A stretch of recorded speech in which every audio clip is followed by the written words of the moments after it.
నమస్తే. ఉపాధ్యాయ అర్హత పరీక్ష టెట్ను త్వరలో నిర్వహించాలని పాఠశాల విద్యాశాఖ నిర్ణయించింది. సర్వీసులో ఉన్న ఉపాధ్యాయులకు కూడా టెట్ తప్పనిసరి కావడంతో ఈసారి టెట్ కీలకంగా మారనుంది.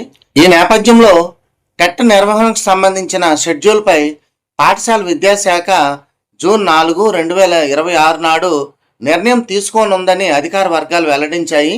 జాబ్ క్యాలెండర్ ప్రకారం అక్టోబర్లో డిఎస్సి నోటిఫికేషన్ వెలువడుతుంది.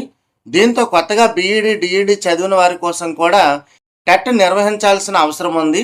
అయితే ఈసారి ఇన్ సర్వీస్ టీచర్లు కూడా టెట్ రాసేందుకు సిద్ధమవుతుండడం ప్రాధాన్యతను సంతరించుకుంది.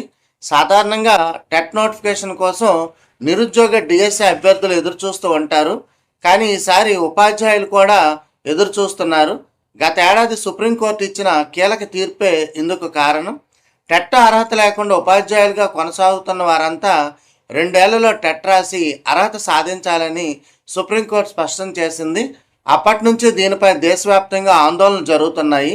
కాగా ఇటీవల దీనిపై ఓ రివ్యూ పిటిషన్ విచారించిన సుప్రీంకోర్టు అర్హతను మరో ఏడాది గడువు పెంచింది. కానీ మినహాయింపు మాత్రం ఇవ్వలేదు. కాగా ఏటా 2 సార్లు టెట్ నిర్వహించాలని సుప్రీంకోర్టు రాష్ట్రాలను ఆదేశించింది. రాష్ట్రంలో 2011కు ముందు టీచర్ ఉద్యోగాలు పొందిన వారికి టెట్ లేదు. అలాంటి వారు దాదాపు 1,00,000 మంది ఉన్నారు. సుప్రీం తీర్పు నేపథ్యంలో గత ఏడాది డిసెంబర్లో టెట్ నిర్వహించారు. ఇందులో తొలిసారి ఇన్ సర్వీస్ టీచర్లకు టెట్ రాసే అవకాశం కల్పించగా 15,239 మంది అర్హత సాధించారు. టెట్ నుంచి మినహాయింపు లభిస్తుంది అనే ఆశతో చాలామంది టీచర్లు టెట్ రాయలేదు. కానీ ఇప్పుడు రివ్యూ పిటిషన్లోనూ మినహాయింపు దక్కకపోవడంతో ఈసారి ఎక్కువ మంది టీచర్లు టెట్ రాసే అవకాశం ఉంది.